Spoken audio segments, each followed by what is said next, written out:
కూడా కొంచెం మీ బిహేవియర్ అట్లనే ఉంది అనేది కూడా అప్పట్లో ఉంది కదండి. సో బేసికల్లీ క్లారిటీగా చెప్పండి.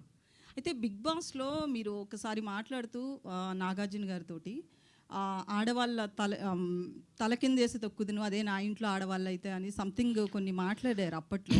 బేసికల్లీ మీకు ఒక నెగిటివిటీ బాగా ఉంది అనేది కూడా సోషల్ మీడియాలో వస్తుంది. ఆ విషయంలో కూడా ఒక clarity.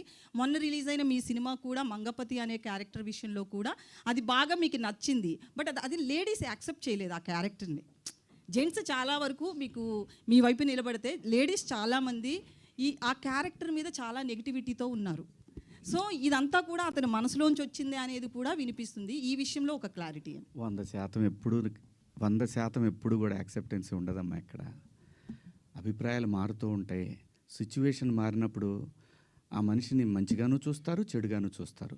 Coming to Mangapathi, big boss హౌస్లో నా ప్రవర్తన నేను ఎలా ఉన్నాను అనేది చూసి ఆ క్యారెక్టర్ నేను సెలెక్ట్ చేసుకున్న మాటలు కూడా రావట్లేదు, నిద్ర సెలెక్ట్ చేసుకున్నానని చెప్పాడు. ఇంకొకటి, ఆ రోజు కూడా ప్రజలు ఏదైతే స్పందన చూపించారో ఈరోజు కూడా అదే స్పందన చూపించారు.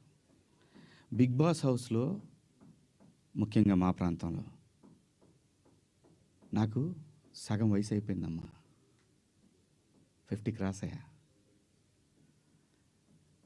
ఆ టైంలో మాకు ఊళ్ళల్లో ఎట్టుండేదంటే, ఏందరూ మాట్లాడి గొంతు మీద కాలేసి తొక్కుతానా ఇలా మాట్లాడతారు. ఆడపిల్లలు అని కూడా తప్పు చేస్తే ఖచ్చితంగా అంటారమ్మా. అమ్మ నాన్న అంటారు, బాబాయిలు అంటారు, మేనమామలు అంటారు. ఎందుకంటారు అంటే ఆ బిడ్డకి ఎక్కడ ఏం నొప్పి తగులుతుందో అని అంటారు తప్ప ఎవ్వరు ఈ భూమి మీద అక్కడ దాకెందుకమ్మా. మనం డిస్కవరీ ఛానల్ చూస్తే పెంగ్విన్లు తిరుగుతూ ఉంటాయి. 1-2 పెంగ్విన్లు మాత్రం సపరేట్గా ఉంటాయి. రోజు చూపిస్తాడు టైం. ఆ పెంగ్విన్ వచ్చే టైంకి ఇది ఇంకో పెంగ్విన్తో మాట్లాడుతుంటే ఆ డ్రామా చూడాలమ్మా. మనుషులకే కాదు, పొసెసివ్నెస్ జంతువుల్లో అది కూడా ఉంటుందమ్మా. అలాగే మనం ఈ మధ్య ఇన్స్టాలో చూసాం, ఒక డాగు ఇంకొక డాగ్తో క్లోజ్గా ఉంటే దానికోసం మాంసం ముక్క తీసుకొని వచ్చి తన ప్రేమికుడైనటువంటి డాగు తీసుకొని దగ్గరకు వస్తున్నప్పుడు ఈ డాగ్ ఇంకొకళ్ళతో క్లోజ్గా ఉంటుంది చూసి దానికి ఒక ఆర్ఆర్ వేసాడమ్మా. జంతువులు కూడా ఉంటుందమ్మా పొసెసివ్నెస్. స్త్రీ అంటే ప్రకృతి మీద ప్రతి వాళ్ళకి కూడా ఎప్పటి వరకైతే ఈ ప్రకృతి మీద మనిషికి మగాడికి గౌరవం ఉంటుందో అప్పటికి వరకు మాత్రం ఈ ప్రకృతి ఉంటుంది. ఆ తర్వాత లేదంటే ఇది నాశనం అయిపోతుంది.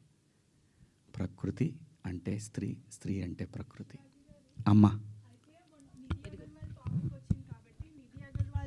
అట్లా డ్రెస్సింగ్ వేసుకెళ్ళింది, తను ఇబ్బంది పడింది అనేసి అన్నారు. అయితే మొన్న రీసెంట్గా సమాంత గారు కూడా